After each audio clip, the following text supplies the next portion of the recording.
मी एवढंच सांगू शकते, पवार साहेब या महाराष्ट्राचे खूप मोठे नेते आहेत आणि ज्यांना मी नेहमी अ, वडील म्हणूनच त्यांचा सन्मान मी करत आलेली आहे. आणि एवढे मोठे व्यक्तींनी जर प्रेस कॉन्फरन्समध्ये, पत्रकार परिषदमध्ये हे आपला ठेवलेलं आहे की असा 2 व्यक्ती आल्या, तर मला असं वाटतं त्यांनी दोन्ही नाव या पत्रकार परिषदमध्ये जाहीर करावी, ज्यांनी असा दावा केला की असा फेरफार होऊ शकते. कारण लोकसभामध्ये जेव्हा त्यांचे लोक महाराष्ट्रामधून निवडून आले, तेव्हा हा प्रश्नचिन्ह कुठे होता हा आमचा प्रश्न त्यांना आहे.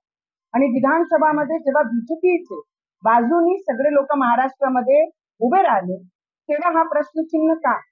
असे मोठ्या नेत्यांकडनं अशा पद्धतीचं विधान येणं, मला असं वाटतं कुठेतरी हा निराशी असते म्हणा, की जे विचार केला ते नाही झाला तर आपण बीजेपी, भारतीय जनता पार्टीवर आणि नरेंद्र मोदीजींवर आपण काही एलिगेशन करावं.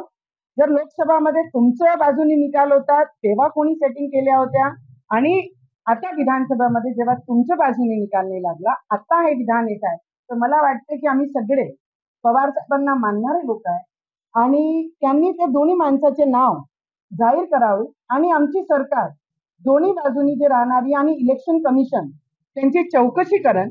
आणि खूपदा व्हीव्हीपॅटची जेव्हा चेकअप झाले, चौकशी झाले, तेव्हा काहीच आढळून कुठे काहीच नाही आलं. मला वाटतं ह्या सगळ्या गोष्टी त्याला काही तथ्य नाहीये. तथ्य जर तुम्हाला वाटत असेल तर दोन्ही नाव जाहीर करा. आमची सरकार आणि इलेक्शन कमिशन ज्याचा विश्वास या पूर्ण देशाला आहे, ते चौकशी करा.